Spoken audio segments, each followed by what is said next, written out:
In this segment, we will be talking about psychological states that make the process of learning dance moves more effective. Don't get discouraged, it's not rocket science. All you need to know is that each activity we perform corresponds with a certain psychological state. Let me give you an example. Let's say after playing chess, you are in a logical mindset, and in this state, it's easier for you to do your taxes, for example, or to do some financial planning. It's a bad state to approach girls, all right, because you will be too serious and it's not going to work.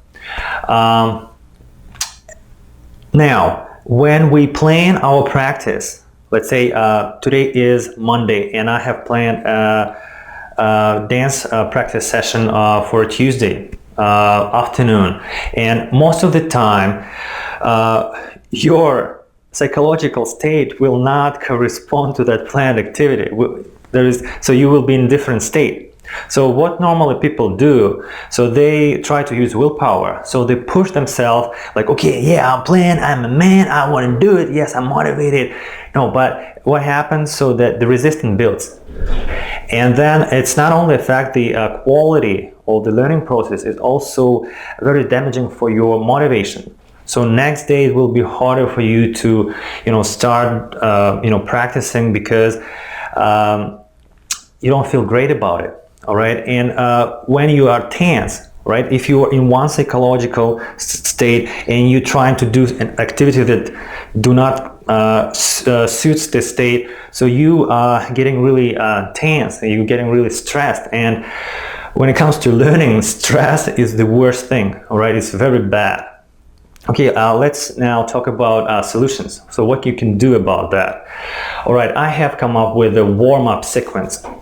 All right, the very first thing that you will have to do is you will have to watch the footage that you have recorded the day before, and you can, if you know how to edit, you can add some music, some energizing music, so that you like, or you can just have your headphones and watch the footage like separately on your computer and listen to the music, and that will help you. This is the first step.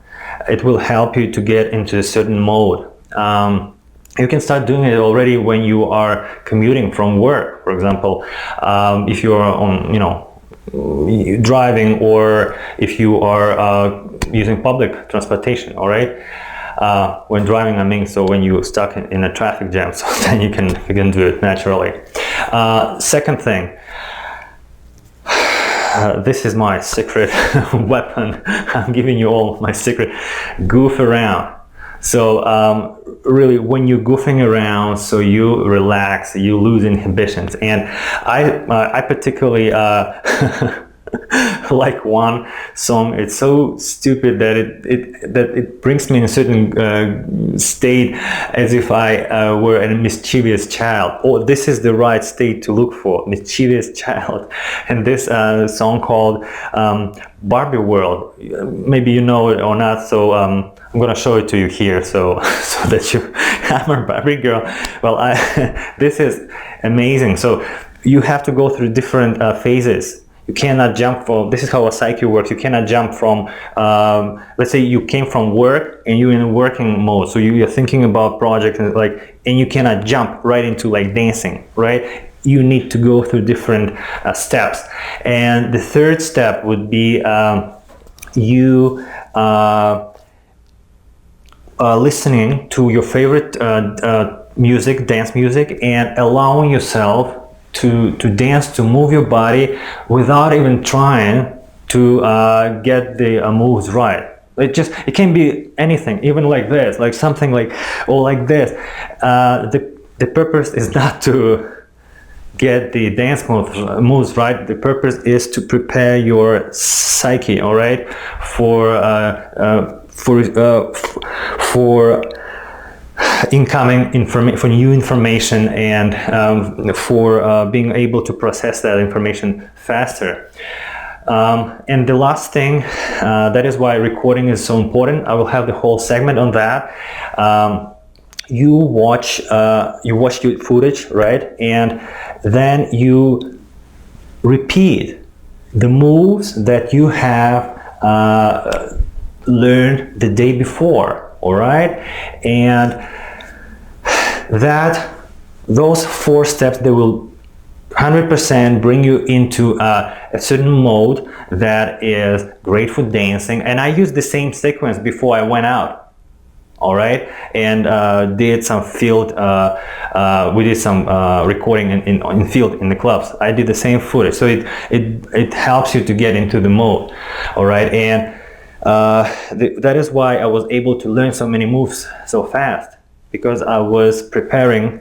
I was in a certain state that is very more efficient for learning moves. Okay, now another thing that I want to mention here, don't think that you need 3 hours for this warm-up routine. I'm talking about 2 to 3 minutes for each step, and it's enough already. So it should take probably 7 minutes, 5 minutes at most, 7 minutes at most, all right? And I think it's manageable, it's doable, so it's not like 30 minutes. When I was going to dance school, we would first stretch for 15 minutes, and then we would do some warm-ups for another 15, like really, and we only had like 25 minutes for practice. No, this is not our approach. We do everything really condensed and effective. All right, now what you need to do, you know what you need to do, apply it and enjoy dancing. All right.